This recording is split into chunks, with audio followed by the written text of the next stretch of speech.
5 മിനിറ്റിൽ ഒരു pen holder ഉണ്ടാക്കിയാലോ? ആദ്യം തന്നെ ഒരു പേപ്പർ എടുത്ത് അതിലൊരു ക്യാരറ്റിൻ്റെ ഫേസാണ് വരച്ചേക്കുന്നത്. ആ ക്യാരക്ടർ ഏതെന്ന് മനസ്സിലായി പറയണേ. എന്നിട്ട് കട്ടിയുള്ള ഒരു പേപ്പറിലേക്ക് ഇത് രണ്ടെണ്ണമാക്കി ട്രേസ് ചെയ്ത് വരച്ച് കട്ട് ചെയ്യണം. ഞാൻ എടുത്തേക്കുന്ന ഷർട്ടൊക്കെ വാങ്ങുമ്പോൾ കിട്ടുന്നൊരു ബോക്സില്ലേ, അതിലാണ് വരച്ചേക്കുന്നത്. പിന്നെ അതിൽ കണ്ണും മൂക്കും വായെല്ലാം വരച്ച് കളർ ചെയ്ത് ഇതുപോലെ തന്നെ വേറൊരു പീസും കട്ട് ചെയ്തെടുക്കില്ലേ, അതിൽ ഫുള്ളായിട്ട് പിങ്ക് കളർ കൊടുക്കുകയാണ് ചെയ്യുന്നത്. ഫ്രണ്ടിലും ബാക്കിലും പിങ്ക് കളർ കൊടുക്കണം. കളർ ചെയ്തെടുക്കുന്നത് എനിക്ക് കുറച്ച് ടാസ്ക്കായിരുന്നു. കളർ മിക്സ് ചെയ്ത് വരുന്നത് കൊണ്ട് എങ്ങനെയൊക്കെയോ അഡ്ജസ്റ്റ് ചെയ്ത് എടുക്കുകയാണ് ചെയ്തത്.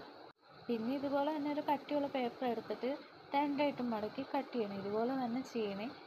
എന്നിട്ട് അതിൻ്റെ സൈഡിൽ പശ തേച്ച് കണ്ണും മൂക്കുമൊക്കെ വരച്ച് വെച്ച് അതിനെ ഇതിൽ ഒട്ടിച്ചു കൊടുക്കണം. അതുപോലെ തന്നെ അപ്പുറത്ത് വശത്തും പശ തേച്ച് ബാക്ക് വശത്ത് വെക്കാനുള്ളതും ഒട്ടിച്ചു കൊടുക്കണം.